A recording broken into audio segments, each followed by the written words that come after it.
move to the better category, all right, or the good category, I'm sorry. So bad is sugar. If we're going to move into at least the good category, I would say that you could start with blackstrap molasses.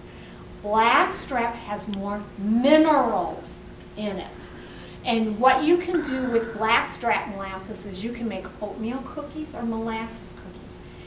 Don't feel bad about changing your recipes. Too many people don't want to experiment with the recipes they have.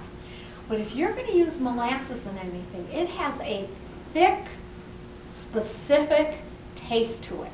So you really want to make sure that people like molasses before you're substituting that. Honey, I have actually raw honey here.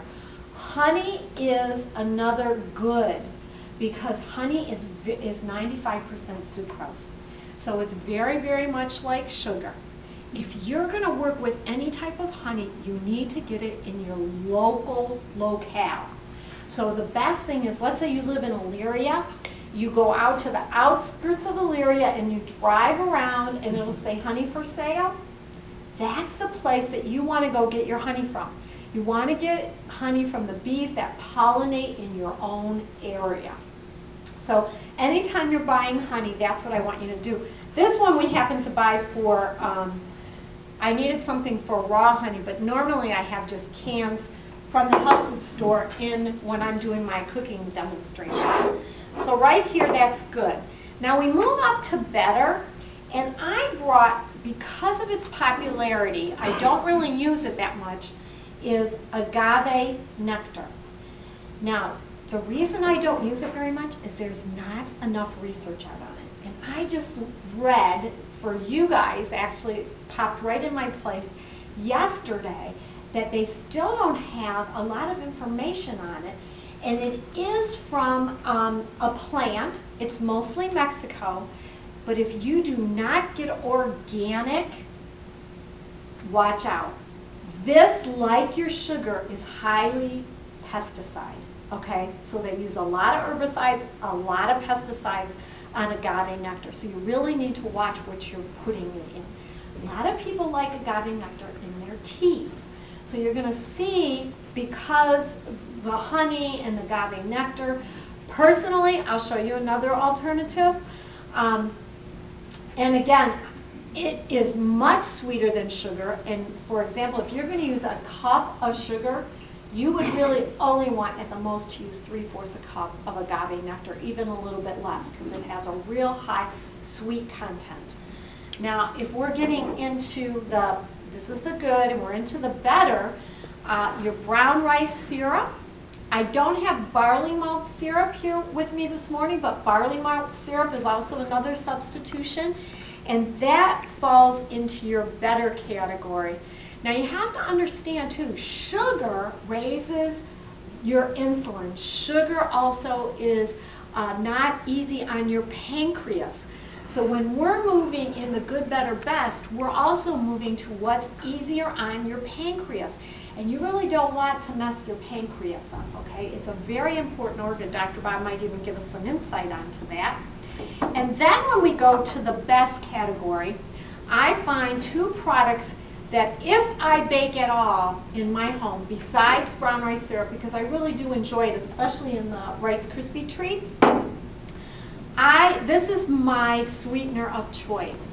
This one's pear sweet, and it also has fruit sweet. You can get this at waxorchards.com.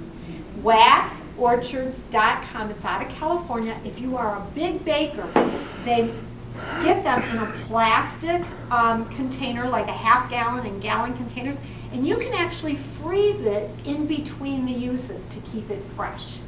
So this I just take out some of my dry ingredients and I utilize more liquid through the pear sweet.